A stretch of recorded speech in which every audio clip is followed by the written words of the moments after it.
What's up, everyone? Welcome to the Dungeons & Dragons 5th Edition Power Gamers Tactics Room. I'm your host, Bilbrons Bafflestone. Today we are having another episode of my review and rating series, where I look at various game mechanics and give you my opinion. Today we are looking at the new spells from Tasha's Cauldron of Everything. With the exception of the new summoning spells, because I just covered those in my last video, where I did a showdown series and went through all of those new spells. So today we are going to be focusing on the new Tasha's non-summoning spells. So we are going to look at these spells in alphabetical order, starting with Blade of Disaster. 9th level spell, so needs to hold up to some of the other spells available at 9th level. Thematically quite amazing for melee casters. Dramatic and fun to cast. I can see Blade Singers loving to deploy this spell.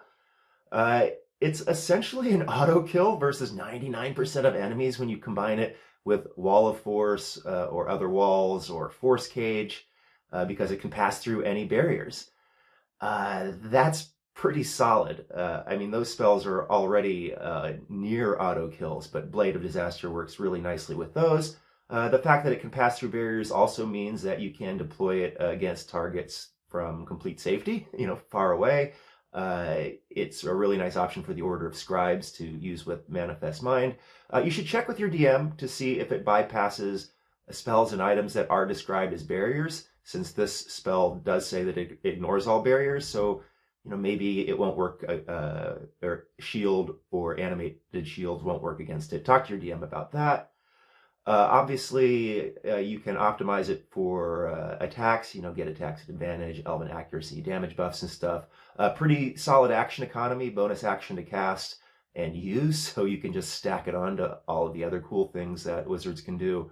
I kind of think of it as the reflection of Meteor Swarm, right? Meteor Swarm is great for blowing away minions and distance bombing. Blade of Disaster is pretty awesome for big bad evil guys and melee. And a simulacrum with, this spell, with Meteor Swarm and, the main caster with Blade of Disaster could be a pretty wicked prep combo to wipe out most armies. Overall ranking, good spell. It's not comparable to Wish or True Polymorph, but I think it's in that solid second tier. Then we are going to look at Booming Blade and Green Flame Blade together. They're pretty similar. A couple of things to note. It still works with Warcaster.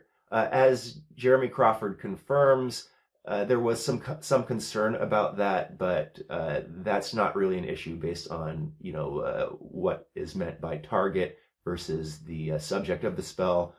With Green Flame Blade, the additional target damage is now optional, so that's pretty cool. Doesn't proc automatically. It does no longer work with Spell Sniper, however. And rules as written, it no longer works with Shadow Blade or Psychic Blade. However, this is DM dependent. Jeremy Crawford himself says he would allow it in his campaign, so check with your DM about that. And if it doesn't work with Shadow Blade or Psychic Blade, also check with your DM to see if you can cause it to go off with your offhand weapon if you are using the extra attack ability. It's an amazingly powerful cantrip for melee casters. It's ranking superior. It's a must-have for melee casters. Then we have Dream of the Blue Veil, a 7th level spell. This is a very weird one. I mean, unusually restrictive material component. It takes a long time to achieve the desired effect. You can already replicate this ability with Teleport and Teleportation Circle and Plane Shift. Maybe it's specifically required to access Eberron. I mean, I'm not really familiar with spell jamming and crystal spheres and all that, so maybe this is helpful in that regard, but frankly, I rank it as inferior. It seems like a niche spell that, pretty much DMs are going to be using and PCs aren't going to be too interested. Then we have Intellect Fortress. As an aside, I was hoping this spell would be amazing just because it's so reminiscent of first edition psionics, but I'm not that impressed with it.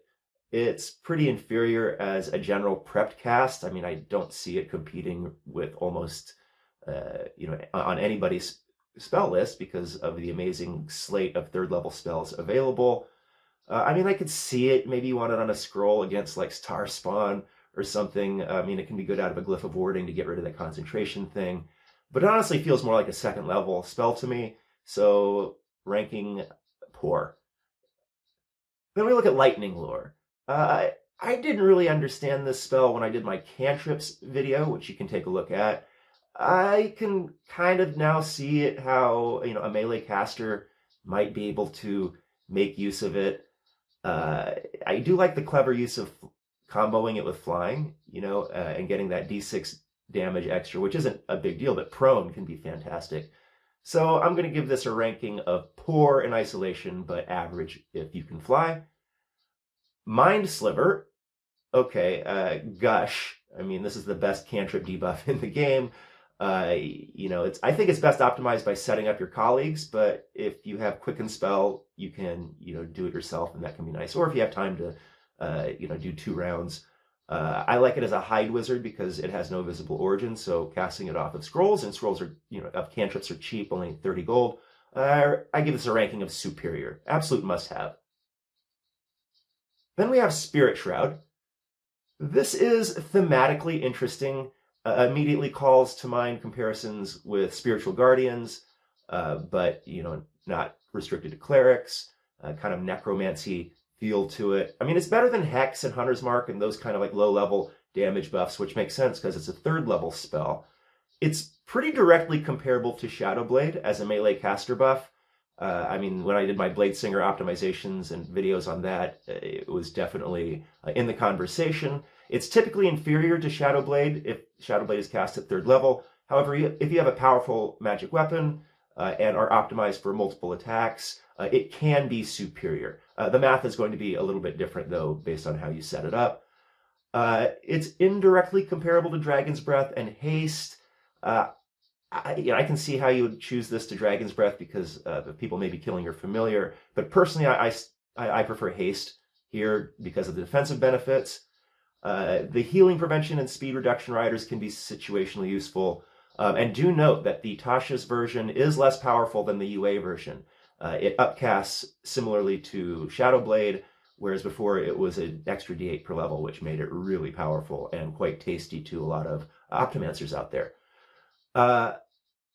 Then, yeah, the 10-foot range, I've seen people talking about it in conjunction with Eldritch Blast or Scorching Ray, and I'm like, 10-foot range makes it pretty hard to pull off. But I mean, if you can, it takes advantage of the multi-attack thing, and so I just give this a ranking of average. Then we have Sword Burst, another cantrip that I don't get at all. It replicates Thunderclap, except it adds a verbal component, so it's worse and redundant. And the only thing about it is that it is thematically cool. So ranking poor but cool. Tasha's Caustic Brew. Man, a concentration blast. This is just inherently inferior because you want to drop a concentration spell and blast on top of it. Has terrible range, terrible damage, easy end condition. Not liking this at all. Ranking inferior. Tasha's Mind Whip, however, is a nice addition, I think, to the slate of wizard spells. It's a nice debuff, albeit 1 turn only. It upcasts nicely because it adds additional targets.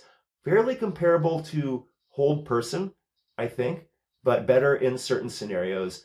The Imp save versus Wiz save is nice, and no immunities, which is really nice for Tasha. So I give it a good ranking. And finally, we have Tasha's Otherworldly Guise. So it's a bonus action cast. So excellent action economy as a defensive spell, because most defensive spells like Blink, Mirror Image, and Blur, they all cost an action, and so you're not really doing anything on the action that you cast it, whereas Tasha's is a bonus action, so that's nice. Superficially comparable to Tensor's Transformation because it adds that extra attack, and your attacks are magical, but I think it's probably inferior to Tensor's if you are, a melee caster. And this is much more appropriate to normal spellcasters because it still allows casting and offers amazing defenses. I mean, immunity to fire, poison, radiant, necrotic. I mean, there's 10 damage types, and that's 40% of them. Also, immunity to poison and charmed. Immunity to charmed is so nice because that is a very powerful condition that is hard to get rid of. And then extra AC and a fly speed. Yeah, I'm loving that. I think you can compare it to the investiture spells, and they are clearly superior. So, man, I like Tasha's Otherworldly Guise as a defensive-oriented player, so I give it a ranking of superior. So those are my opinions of the new Tasha's spells. Let me know if you agree or disagree in the comments. Regardless, thank you so much for watching. This has been the Dungeons & Dragons 5th Edition Power Gamers Tactics Room. I'm your host, Bilbrons Bafflestone. See you next time.